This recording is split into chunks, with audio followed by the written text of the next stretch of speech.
Well, I'd like to thank everybody for volunteering some of your time to come here and listen in.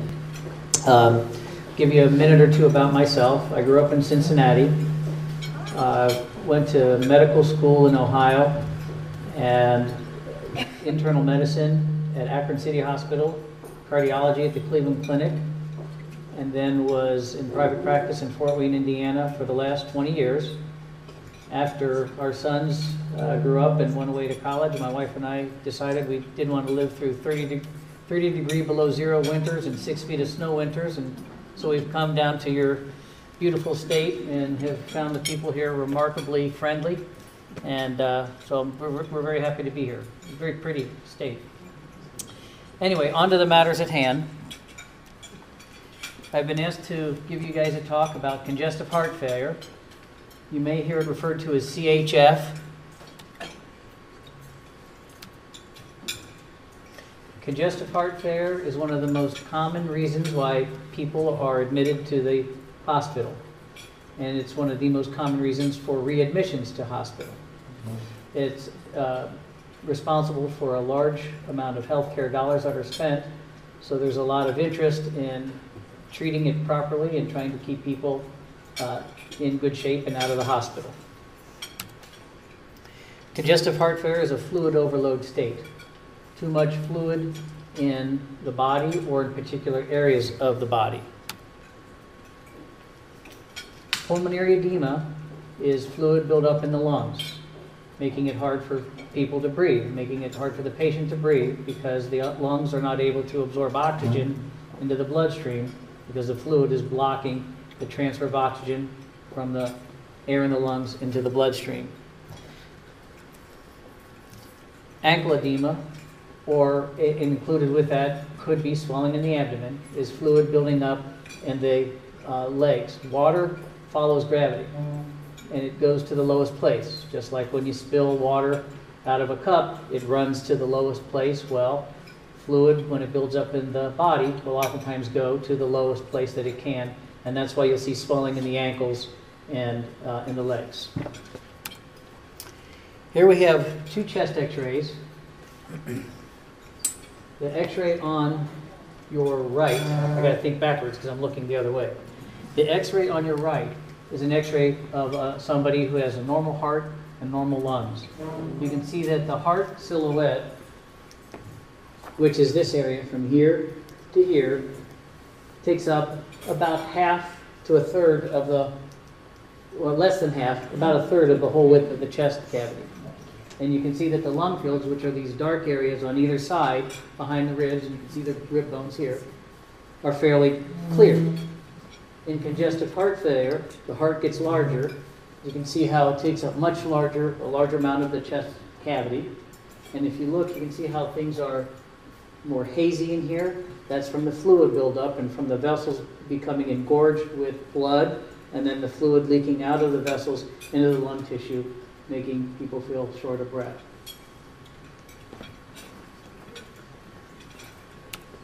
What causes congestive heart failure? The most common cause for congestive heart failure is coronary artery disease. That's the most common cause in the United States for weakening of the heart muscle, either through heart attack with permanent loss of heart muscle, or from heart arteries being constricted to the point where the muscle is not getting the blood and oxygen and nutrients that it needs to be able to contract vigorously.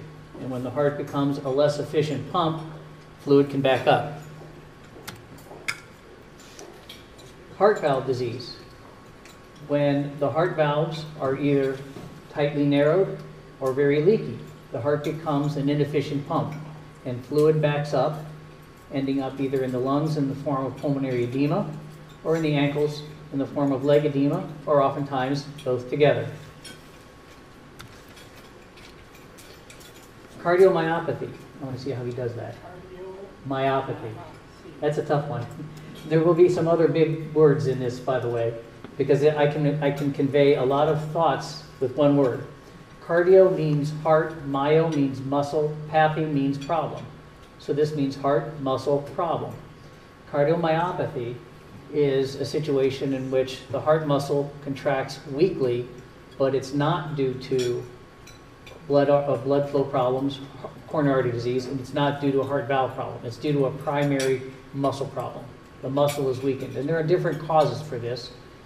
Among them can be a viral infection or what's called an infiltrative disease, or scar tissue growing into the heart muscle, making it harder for it to contract. All right, what are the signs of congestive heart failure? Signs are the things that physicians look for when they examine you. Weight gain.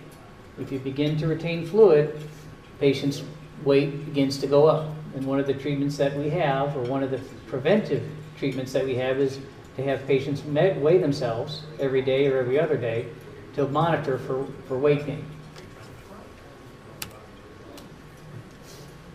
When the doctor gets out his stethoscope and listens to your lungs, there are certain sounds that we can hear that tell us that there's fluid building up in the lungs. They're called crackles, by the way.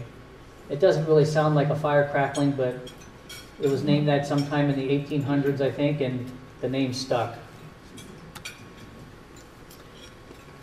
There are certain sounds within the heart that suggest to us that the heart is struggling.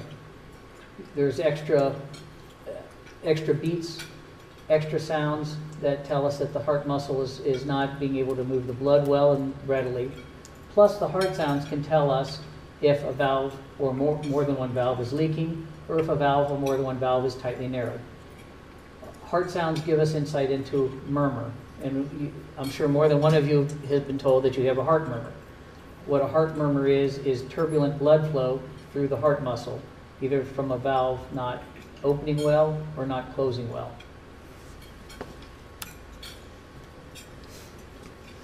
When you have fluid back up in the body, you can see it in the neck veins because, neck veins.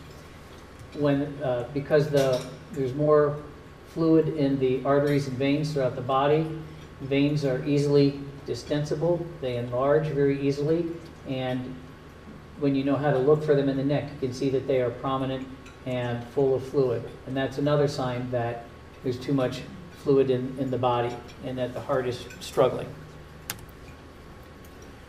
And then lastly, we've already touched on this a few times, is ankle swelling or leg edema.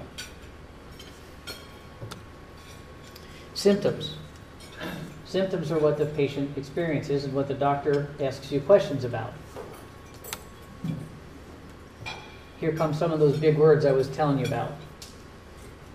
The main symptom for pulmonary edema, or congestive heart failure with fluid buildup in the lungs, revolves around breathing problems. So this is dyspnea, D-Y-S-P-N, okay, dyspnea, and that is just a fancy doctor word for saying short of breath. Initially, the shortness of breath begins when you're only exerting yourself and doing things, but it can become severe enough that you're short of breath at rest. And if it progresses even further, you can develop orthopnea, which is difficulty breathing when laying down. So you may find that physicians who are thinking that you might have congestive heart failure will ask you questions like, how many pillows do you sleep on underneath your head at night?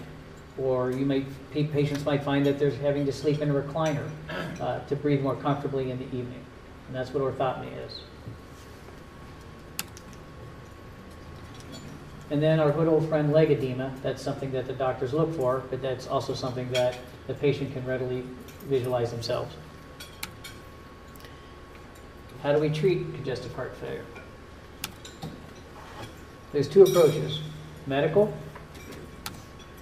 and mechanical.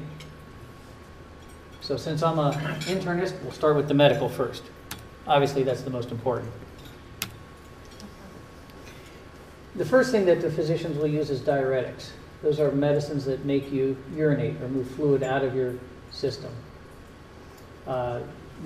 Typical names that you may have heard, one of the most common would be Lasix or furosemide. Some of you in this room may be taking that medicine. Others would be Bumex or bumetanide or Demodex or torsemide. Those are the most common diuretics that are used in treating congestive heart failure to get fluid out of the system. one that is used oftentimes in later stages after the patient has become more stable and you want to give them just a little extra diuretic, is a medicine called aldactone or spironolactone. Works in a slightly different manner than the Lasix that we talked about. Coreg, or another name for that is carvedilol. That's a medicine that decreases heart rate, and it allows the heart to pump. It helps help the heart to pump more vigorously and more efficiently by affecting the adrenaline levels that are circulating through the body. Two classes of medicines that are very close to each other: ACE inhibitors and ARB, or angiotensin receptor blockers. Sorry, I don't make up the names, I just report them back. ACE inhibitors are a medicine that is used for blood pressure and for treating congestive heart failure. Examples of them would be lisinopril or Zestril, Vasotec, Capitin, Quinapril, Monopril. So things that end in the word pril oftentimes are ACE inhibitors. And what they do is they reduce blood pressure, and by reducing the blood pressure, it allows the heart to pump the blood more readily and easily out to the body. Who in here knows anything about car engines? Is anybody here a gearhead? A gearhead. What do headers do for an engine? Exhaust pressure? It reduces the exhaust pressure. And then when you put headers on an engine, by reducing the exhaust pressure, you get more horsepower out of the engine. That's what ACE inhibitors do. And a cousin of an ACE inhibitor are angiotensin receptor blockers, or ARBs. They work in a very similar manner as the ACE inhibitors, only they're new arrivals to the pharmacies, so there aren't generics available yet, so they tend to be a little bit more expensive, but they work very similarly. Nitrates. Those are medicines that help dilate blood vessels, and particularly the arteries of the heart and in the veins of the body. And when you dilate the veins in the body, the blood is kept in the veins, so it's not presented to the heart, so the heart is not getting as much of a volume load or blood load that it's having to work to pump blood forward to. And then very important is lifestyle changes. Salt acts like a magnet to water. So the more salt you put on your food and the more salt you eat, the more water your body retains. The more water you put into a closed system, the higher the pressure goes. If you take a garden hose, clamp it off, and turn on the spigot, what happens to the pressure in the hose? It goes up. Well, that's what having more fluid in your system does. It makes the pressure go up, and with the increased pressure, that puts more strain on the heart. That's why we try to lower the pressure with medicines like the ACE inhibitors and the ARBs. So salt is enemy of congestive heart failure. Fluid or water, we're not saying you shouldn't drink, but when you're thirsty, you take 1 sip or 2 sips. You don't drink an 8-ounce glass every time you sit down to drink a glass of water. And somewhere invariably throughout the year, somebody will come in and tell me that they read an article that said that they should drink 12-ounce glasses of water a day to keep them healthy. Well, that's more fluid than their body's able to handle, and they end up with congestive heart failure. So you don't want to guzzle it. We're trying to get it out of you, not put it in. Now, mechanical therapy. This is revascularization is a fancy word for open heart surgery, bypass surgery. If the reason for the weak heart muscle is due to the blood flow being limited to the heart muscle and it's being weaker, and if the heart muscle has not been lost to heart attack, by restoring blood flow, the heart muscle can beat more strongly and the heart muscle function overall improves. So bypass surgery is one approach. Now these treatments, by the way, both the medical and mechanical treatments, all of these are not appropriate for everybody. Your physician will tailor which of these are best suited for your own individual needs. So if you have congestive heart failure, that doesn't mean that a bypass surgery is going to take care of it. It depends on the reason for the congestive heart failure and if you have the appropriate underlying cardiac issues where it will respond to that. Another open heart surgery is valve surgery, whether it be valve repair or valve replacement.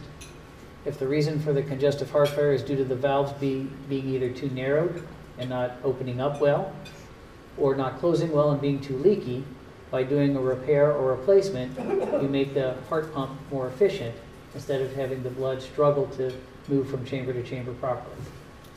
Oftentimes, a bypass surgery and a valve surgery are done together because the patient needs them both. This is a BIVICD, stands for a biventricular implantable cardioverter defibrillator. Now, how's that one? All right, who wants to say that back 3 times? That's a special type of pacemaker that's put in by a cardiologist. Sorry, I saw him go like this. That's a toughie. It's a special type of pacemaker that's implanted by a cardiologist that goes from a little area underneath the, it's a device about this big around and as thick as 3 or 4 quarters stacked underneath the collarbone, and it sends wires down to the heart, and it tells the heart to beat in a more coordinated fashion, so it can improve the efficiency of the heart pump. It has 2 added benefits. If your heart rate gets too slow, it acts like a pacemaker to keep the heart from getting, if the heart doesn't beat in a certain time interval, it gives it a signal to make it beat so the heart rate's not too slow. And people that have weak heart muscles can be prone towards serious heart rhythm problems, which can be lethal. This ICD can shock the heart back to a more normal rhythm. It's kind of like having your own little paramedics or ambulance squad with you wherever you go.